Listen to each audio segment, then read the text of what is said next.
Poskytnout první pomoc by měla být samozřejmost. Platí proto ale pár pravidel. Lékař pražské záchranné služby Jan Vítek zdůrazňuje hlavně to, abychom mysleli na vlastní bezpečnost. Než se vrhnete do akce, rozhlédněte se a chvíli přemýšlejte, říká. Toto je podcast 120/80 portálu Vitalia.cz. Dobrý den, vážení posluchači, vítám vás u podcastu 120/80 portálu Vitalia.cz. Moje jméno je Anna Dvořáková a pozvání do studia dnes přijal lékař pražské záchranky Jan Vítek. Dobrý den. Dobrý den. Když se řekne doktor ze záchranky, plno lidí si představí doktora Janderu ze seriálu Sanitka. Jako první se zeptám, kam se doba od doktora Jandery posunula? Je to asi 40 let, co ten seriál byl natáčen a od té doby se změnilo na záchrance prakticky všechno. Počínaje léčebnými postupy přes techniku. Vlastně všechno dneska jinak. Jak vypadá dneska váš den? Den ve službě nebo den mimo? Den ve službě. Den ve službě vypadá tak, že přijdu buď na denní směnu nebo na noční směnu. S kolegou si přidáme spojovou techniku, čili pager, telefon. Budeme se podívat do vozidla, jestli je všechno v pořádku, tam, kde má být, jestli je všechno doplněno. A potom čekáme na výjezd nebo na vzlet v případě letecké záchranné služby. Kolik těch výjezdů za den tak máte? Je to velmi různé. Může se stát i, že nevyjedeme ani jednou, ale to není moc obvyklé, zejména ne přes den. A průměr je tuším 3,5 výjezdu na jednu 12hodinovou směnu. Ale někdy to může být i 9. Je to opravdu velmi různé. A jsou to jako hodně vážné výjezdy často, nebo to jsou nějaký vyloženě spíš prkotiny? I tohle se hodně mění. Někdy máme za den několik výjezdů typu resuscitace, těžká nehoda, zejména na letecké záchrance. A na prkotinami bych to v žádném případě nenazýval, už jenom proto, že lékařská posádka je vysílena na případy s vyšší naléhavostí. Dá se říct, že není malých případů, nikdy nevíme předem, co nás tam čeká. Ta výzva může někdy vypadat celkem nenápadně a přesto se na místě může bojovat o život. To mě právě zajímá, protože často se ozývají takové informace, že si lidi volají záchranku prostě v podstatě zbytečně, že toto jsou jako, nevím, vyndat klíště nebo tříska nebo něco takového. S tím se taky setkáváte, nebo vy jako doktor tohle vůbec neřešíte? Přesně tak, jako lékař na záchrance už jsem za filtrem operačního střediska, které ty výzvy s nízkou naléhavostí nebo nižší naléhavostí než ty, které vyžadují lékařskou péči. Na takové výzvy lékař prostě nejde. A co jsou ty věci, kam vy jezdíte? Nejčastěji se jedná o chronické zhoršení stavu. Není to tak, jak si možná lidé představují, že jezdíme resuscitovat na těžké dopravní nehody, to samozřejmě taky, ale není to moc časté. Nejčastějšími jsou zhoršení chronického stavu, to znamená nejčastěji to výzva dušnost nebo bolesti na hrudi. A proč tam jede ten lékař? Proč to vlastně záchranáři nezvládnou sami? Protože někdy jsou s tím spojené další těžké příznaky. Dušnost je velmi široký pojem, bolesti na hrudi taky. Může se jednat o mírné zhoršení stavu, ale nebo taky může jít to přímé ohrožení života. To se opravdu nedá někdy jednoznačně posoudit předem. A co jsou teda ty věci, které může udělat jenom ten lékař? V první řadě mě napadá tracheální intubace, čili zajištění dýchacích cest. To je výkon, který smí dělat pouze lékař a je na to školen. Některé další invazivní výkony. Nejčastěji je to asi ta intubace. Takže léky už může podávat i záchranář? Některé léky ano, záleží na tom, jaké má kompetence, protože máme v tuhle chvíli zdravotnické záchranáře a zdravotnické záchranáře pro urgentní medicínu, což jsou specialisté, kteří mají vyšší kompetence k podávání léků. Ještě mě napadá, že lékař vlastně nejezdí v sanitce, jezdí v tom jiném autě. Proč to tak je? Je to tak. V Praze byl zaveden už před několika desítkami let systém randevu, to znamená, že lékař jezdí malým vozem, konkrétně v našem případě SUVčkem. A ten systém má několik výhod. Jednou z nich je, že může být vysílán nezávisle na sanice k případům s nejvyšší naléhavostí a pokud pacienta předá posádce RZP k transportu do nemocnice, tak je hned připraven na další výjezd.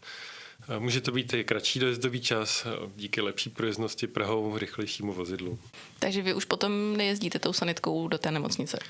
Pokud doprovázím pacienta do nemocnice, což není zdaleka na všech případech, tak jedu s sanitkou s pacientem, ale ne vždycky ten stav pacienta vyžaduje doprovod lékaře. Takže... A ještě mě napadá taková otázka, kdo řídí to autíčko toho lékaře, proč ho neřídíte vy? Nebo ho řídíte vy? Neřídím ho já, nikdy jsem ho neřídil. Řídí ho řidič nebo zdravotnický záchranář.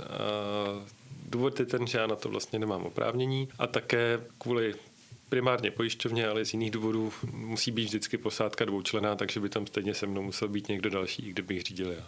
Ale já mám na záchrance jiné úkoly, než řídit.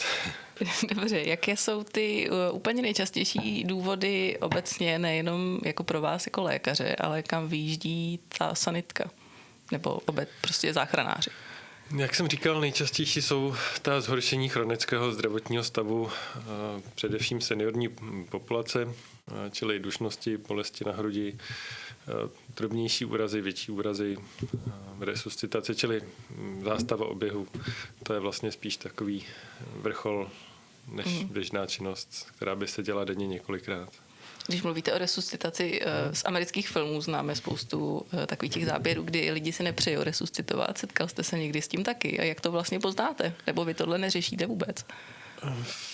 U nás se to moc často nestává. Vlastně si asi ani nevybavuji, že by ten pacient měl u sebe nějaký dokument, kde by toto vůbec bylo psáno.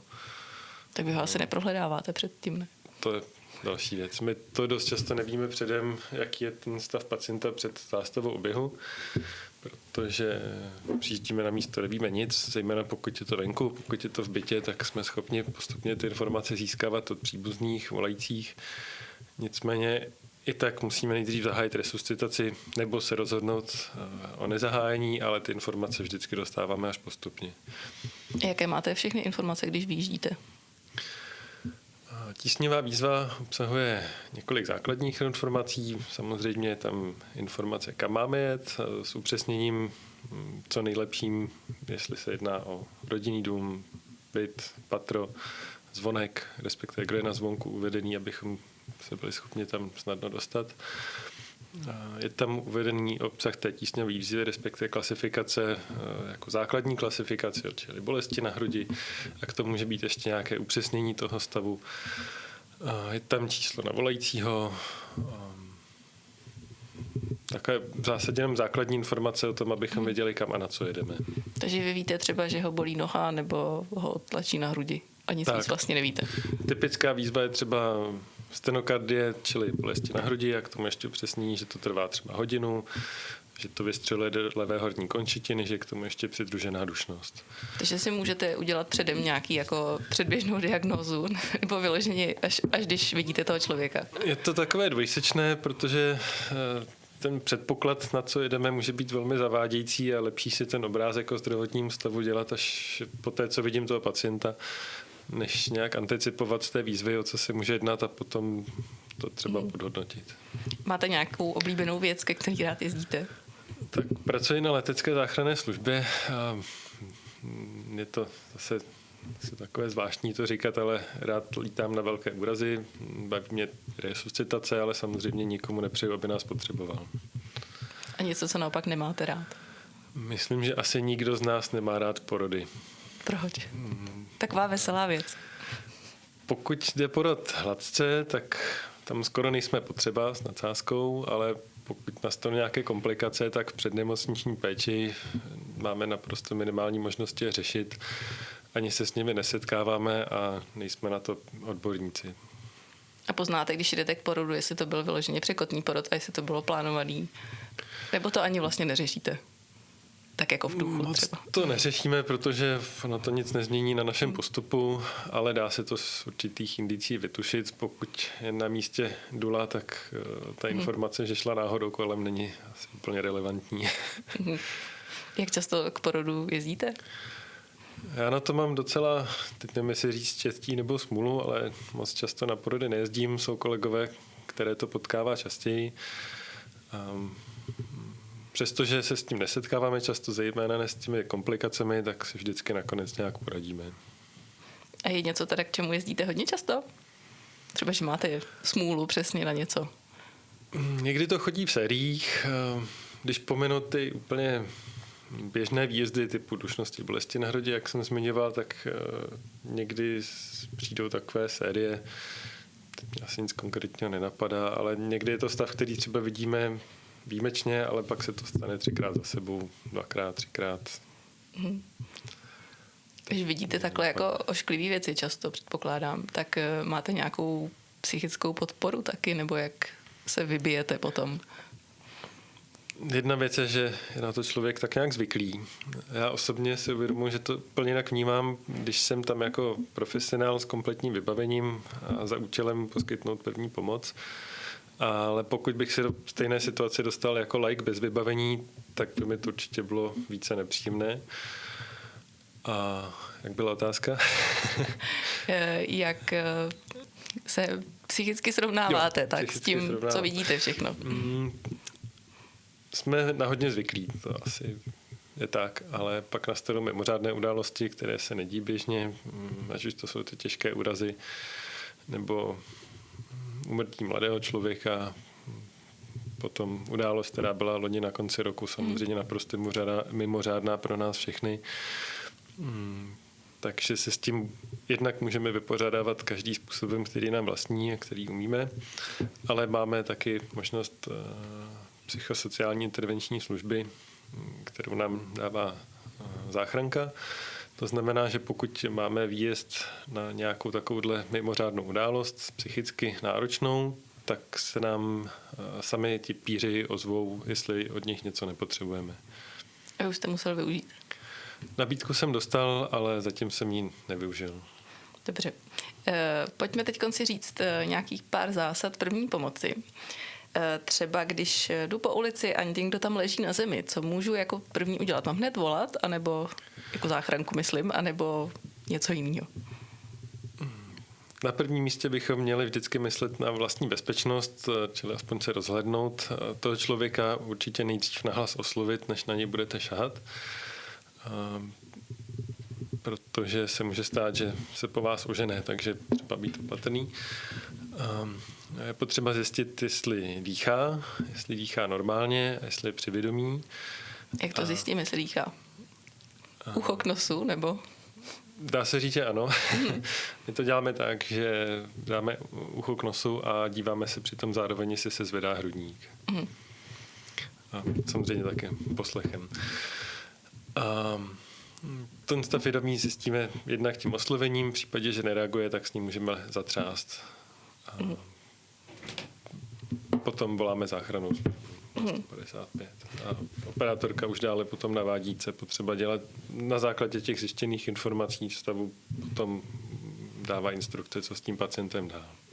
A co se týká toho třeba dýchání z úst do úst, tak já jsem četla různý články, že dneska vlastně už se to tolik nedoporučuje, protože lidi to nechtěli dělat a zjistilo se, že to vlastně zase tak potřeba není. Jak to je? To už se bavíme o té náhlé zástavě oběhu. Je to skutečně tak, že není v doporučených postupech říkat laikům, aby dýchali z úst do úst. Přesně z těch uvedených důvodů, že pokud nemusí ani dýchat, tak je větší pravděpodobnost, že se budou snažit stlačovat hrudník. To stlačování hrudníku bude účinnější, když nebude přerušované. A do příjezdu záchranné služby to dýchání opravdu není ani moc potřebné. V případě, že se jedná o náhlou zástavu oběhu u dospělého člověka. A jak se ten hrudník stlačuje? Dejte nám nějaký úplně jako návod krok za krokem na resuscitaci. Jo. Když už jsme v té fázi, že víme, že máme stlačovat hrudník, protože jsme to sami vyhodnotili, nebo nám pomohlo operační středisko, tak hrudník stlačujeme přibližně v polovině hrudní kosti, dejme tomu na spojnici bradavek a stlačujeme ho celkem velkou silou, tak abychom ho stiskli aspoň o 5 až 6 cm do hloubky, frekvencí 100 až 120 za minutu. No to jsou nějaký písničky, že jo? Přesně tak, na to je mnoho písniček, českých, anglických, co se každému líbí.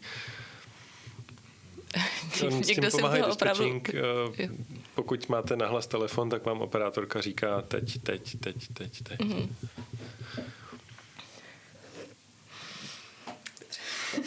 Jsem si to představila, jak se tam někdo dělá tu resuscitaci, u toho si zpívá rolničky.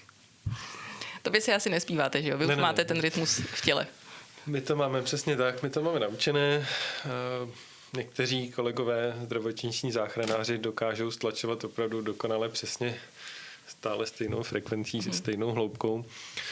To samozřejmě nezjišťujeme přesně přímo při ostré resuscitaci, ale při trénincích, při školeních, kde máme figuríny, simulátory, které tohle přesně vyhodnocují. Je zajímavé, jak někteří kolegové v tomhle jsou opravdu precizní.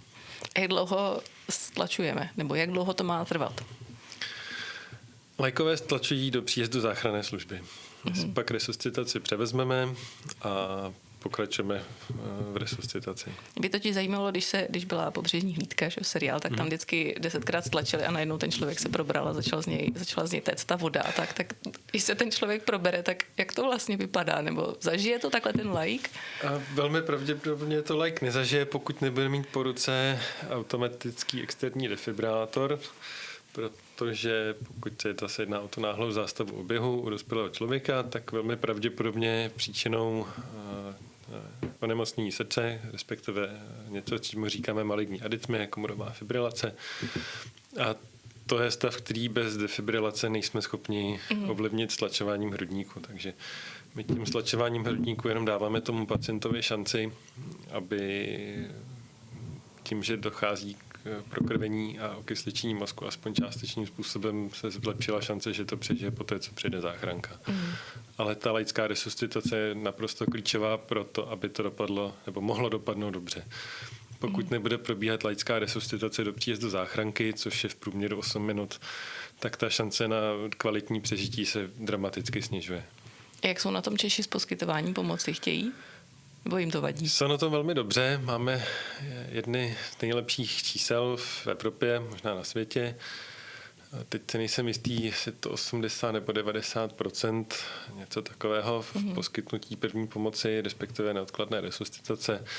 A to jsou jedny z nejlepších čísel. Takže zvládli jsme ležícího člověka na chodníku. Co třeba, když jsme svědci nějaké dopravní nehody? Máme tam běžet k tomu autu, nebo co s tím? Tahat ty lidi ven? Nejdřív se zase rozhlednout, aby nás nepřelo auto a nebyli jsme na tom ještě hůř, než ten, koho jdeme zachraňovat. Pokud jsme tam autem u té dopravní nehody, tak si vzít bezpečnostní vestu, jít se podívat, co se stalo, abychom věděli, jestli vůbec ten, co je obětí nehody, potřebuje naši pomoc. Může se stát, že to třeba i vypadá dramaticky, ale ten člověk ani nemusí být zraněný, takže nemá smysl vidět nějaký náraz a hned volat záchranku. A zjistit stav vlastně podobným způsobem, jestli je při vědomí, jestli dýchá, zcela orientačně se podívat, jak je zraněný, respektive měli bychom se zaměřit na to, jestli masivně nekrvácí, a potom volat záchrannou službu. Takže na něj radši nešahat zatím. Do toho volání to zpravidla není účelné. Pokud by byl v hořícím autě a takové podobné představitelné dramatické situace, tak samozřejmě ta záchrana má přednost. No tam je zase otázka, aby jsme neohrožili sebe. Přesně tak, zase jsme v té situaci jako vlastní ohrožení. Je ještě něco, co nás může potkat venku, takhle u čeho bychom poskytovali první pomoc? Možná nejpravděpodobnější, s čím se lze běžně na ulicích Prahy setkat, je záchvat křečí, kdy ten pacient náhle upadne do bezvědomí, může se stát, že upadne na ulici nebo tam, kde se nachází. Může se udeřit do hlavy. Tam je zase potřeba postupovat stejným způsobem, čili zkontrolovat, jestli je při vědomí, jestli dýchá normálně. Zpravidla budeme pozorovat, že má křeče, a tuhle informaci předáme operačnímu středisku. Pravidlo číslo 1, nestrkat nic do úst. To jsem se zrovna chtěla zeptat, jak je to s tím taháním toho jazyka? Jazyk se netahá, to je takové možná až jako špatné označení v českém jazyce. Zapadlý jazyk, je to tak, že ty dýchací cesty, pokud jsou zneprůchodněny jazykem, tak nejsou zneprůchodněny špičkou jazyka, která by se tam nějak rolovala, ale dojde k tomu, že jak ten člověk leží na zádech, tak kořen jazyka čistě gravitací se položí v hltanu a uzavře vstup do dýchacích cest. A Na zprůchodnění stačí záklon hlavy nebo předsunutí dolní čelisti. Určitě nic nestrkat do úst, netát jazyk. Dobře, takže zvládli jsme záležitosti venku, tak se přesuneme dovnitř domů. Tam mě napadá hodně věcí jakoby s dětmi, protože přece jen tak to je časté. Třeba nějaký úraz pád dítěte od někud z postele nebo něco, je to věc, kam si přivolat sanitku? Chce to takovou rozumnou přiměřenost. Záleží na věku dítěte, na výšce, odkud spadlo, na to, jak spadlo, na to, jak se chová potom, jestli má nějaké viditelné zranění. Pokud spadne z 20 cm, tak se pravděpodobně nic nestalo. Pokud spadne z palandy a je to roční dítě, tak tam už bych samozřejmě záchrannou službu velmi pravděpodobně volal. A tam asi platí to, že na něj nemám sahat, když spadne z palandy, předpokládám? Záleží. Přijde na tom. Dobře. Pokud se zvedne a začne běhat, tak bych mu v tom úplně Jo, jasný. Ještě třeba co se týče opaření, to je taky asi častá věc. To je možná úplně nejčastější úraz dětí v domácnosti. Typicky dítě, které je opařené, je ve věku kolem roku a čtvrt, protože to jsou děti, které celkem rychle najednou chodí, běhají, dosáhnou výš, než dosáhly ještě před měsícem a jsou zvědavější a tam je nejdůležitější určitě prevence. To znamená nenechávat horké předměty, respektive nádoby s horkou tekutinou v jejich dosahu. My to nikdy nesoudíme, protože je to opravdu otázka sekund, kdy to dítě prostě najednou přiběhne někam, kde je hrnek, který tam ještě před chvilkou nebyl. Typicky ten rodič říká, že se jenom na chviličku otočil. A myslet hlavně na rychlovárné konvice, takové ty větší nádoby, nenechávat je tak, aby mohly děti zatáhnout za přívodní šňůru a zvrhnout ji na sebe. Pak jsou takové vyloženě smolné události, jakou si vybavu jednu, kdy byli dva sourozenci a jeden otevřel troubu u sporáku, druhý si stoupnul na dvířka a zvrhli celý sporáky s hrncem na sebe. Tak to už jsou samozřejmě události, které nikdo přesně nedokáže předpovědět, ale typicky ten mechanismus je hrnek s horkým čajem nebo horkou kávou. Tak co pak s tím teda? První věc je chlazení studenou vodou, ne ledovou. Ty děti neponořovat do vody, ale jenom sprchovat a ne příliš dlouho a pokud možná jenom ta postižená místa. Sundat oděv, který na sobě mají a volat záchrannou službu. Takže ničím nemazat, ničím nezakrývat. Vůbec nic není potřeba. Nebo naopak, není to žádoucí. Když si vezmeme třeba úraz elektrickým proudem, dítě strčí vidličku do zásuvky. Naštěstí se to moc často neděje. Myslím, že jsem takové události snad sám nikdy nebyl. Ne. Ale děje se to výjimečně. Naštěstí většinou nedojde k nějaké arytmii nebo k zástavě oběhu. Typicky dojde jenom k místnímu postižení. Někdy ty děti mají chvilku poruchu vědomí a tím místním postižením myslím popáleniny, drobné celkem. Naštěstí většinou se nic neděje dramatického. Zase je tam nejdůležitější ta prevence, což znamená používat záslepky do zásuvek. A ještě se zeptám na to, když pozře nějakou chemikálii. Voláme záchrannou službu. Je dobré zjistit přesně, o co se jedná, o jakou chemikálii. Typicky to bohužel bývá louh, známý jako krtek. A pokusíme se dutinu ústní vyčistit od té hmoty, co se tam nachází, a vyplachovat vodou. Že vyvolávat zvracení nebo ne? Nebo to nám všechno řekne určitě dispečing. Všechno. Operátorky zdravotnického operačního střediska jsou zdravotníci, kteří jsou schopni poskytnout radu k jakémukoliv takovému stavu na první pomoc dřív, než my dorazíme na místo. V tomhle případě určitě nevyvolávat zvracení, to by se situace jenom zhoršila. Ještě poslední věc mě napadá, když se mi začne dítě, ale může to být i dospělý, dusit.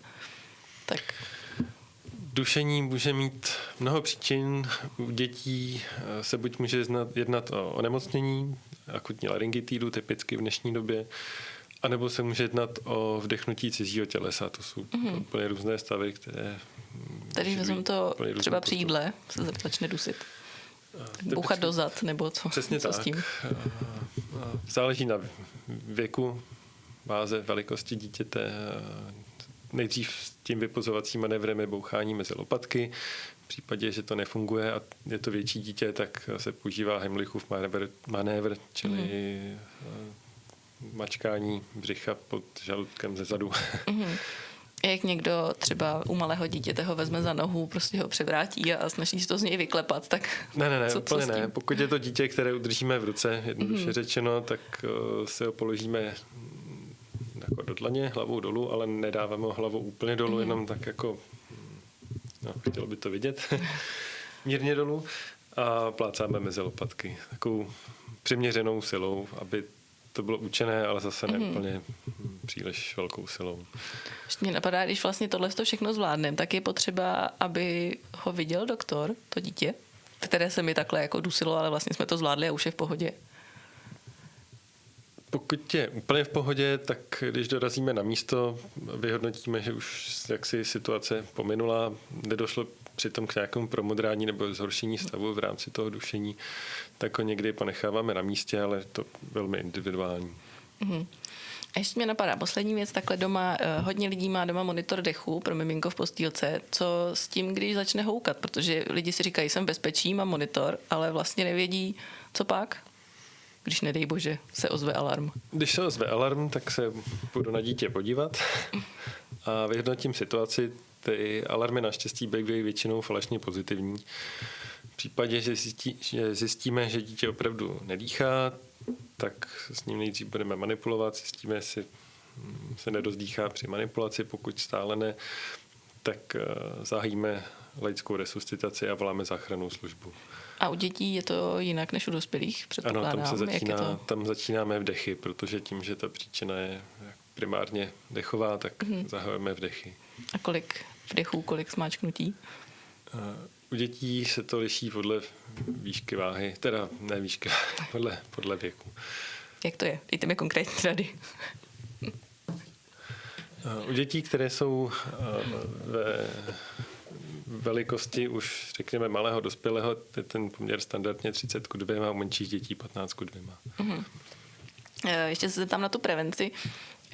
Dá se tomu vůbec předejít, tady těm incidentům doma s dětmi, teda mám na mysli, protože opravdu, jak jste sám říkal, je to otázka pár sekund a to dítě udělá něco, co v životě neudělalo a nikdy nás nenapadlo, že to udělá. Někdo doporučuje třeba si, nevím, prolézt byt po 4, aby viděl, jak vysoko vlastně to dítě vidí, co vidí. Je něco takový, nějaká univerzální rada? Ta rada prolézt byt po 4, nikdy jsem to neslyšel, ale zní to vlastně docela rozumně. Ono, co se týká třeba úrazu o nějaké ostré rohy, ono se to v praxi zas tak moc neděje, nebo to jsou celkem banální úrazy. V praxi se skutečně nejvíc setkáváme s těmi opařeninami. Takže prostě pořád na to myslet, dávat všechno daleko. Nedávat hrnky na kraj stolu, ale doprostřed, na kuchyňskou linku zejména. Tak ještě mám poslední otázku. Jestli, když vlastně zachráníte plno lidí, předpokládám, přijde vám někdo poděkovat někdy? Ano, když jsou to opravdu vážné stavy, tak ten pacient si asi naši péči ani v tu chvíli moc neuvědomuje, zejména pokud má zástav oběhu, tak rozhodně ne. A naše péče trvá v řádu desítek minut. Potom ve vážném stavu ti pacienti jsou často třeba i bezvědomí v nemocnici několik dalších dnů nebo i týdnů. A poté se o ně stará se o ně mnoho dalších zdravotníků, se kterými jsou v dlouhodobém kontaktu a víc si uvědomí tu jejich péči, takže na nás si vzpomenou taky, ale není to zase tak časté. A poděkování samozřejmě nakonec vždycky potěší nejvíc, ale i samotná zpětná vazba z nemocnice, že námi ošetřovaný pacient, že se mu daří dobře, je velmi pozitivní, protože to je největší odměna, když víme, že naše práce měla smysl a to naše maximální snažení, že se vyplatí. A vy sami se o to zajímáte? Pokud je to možné informace zjistit, tak se vždycky snažíme. jednak kvůli té zpětné vazbě toho, řekněme, psychologického charakteru, tak i medicínsky nás to samozřejmě zajímá, jestli ten náš postup byl správný. A vzpomenete si na nějaký případ, který byl náročný a dobře dopadl a měl jste z toho pak takový dobrý pocit? Jo, tak za poslední dobu se vybavuju resuscitaci, kdy došlo k zástavě oběhu pacienta na fotbalovém hřišti na Rakovnicku. Letěli jsme tam přibližně 20 minut, na místě jsme byli asi 10, pak jsme transportovali pacienta do nemocnice a asi v 50. minutě za kontinuální resuscitaci došlo k obnově oběhu. Akorát, když jsme přiletěli na Hedepol do Motola a za pár dní ten pacient byl prakticky v normálním stavu živý a ne doslova zdravý, ale bez jakéhokoliv většího následku. A to velmi potěší, protože tyhle případy, kdy transportujeme pacienta na delší vzdálenost za kontinuální resuscitace, nekončí dobře zdaleka vždycky. Tak to je takové hezké zakončení. Hostem podcastu 120 na 80 byl lékař pražské záchranky Jan Vítek. Děkuji vám za návštěvu. Děkuji za pozvání.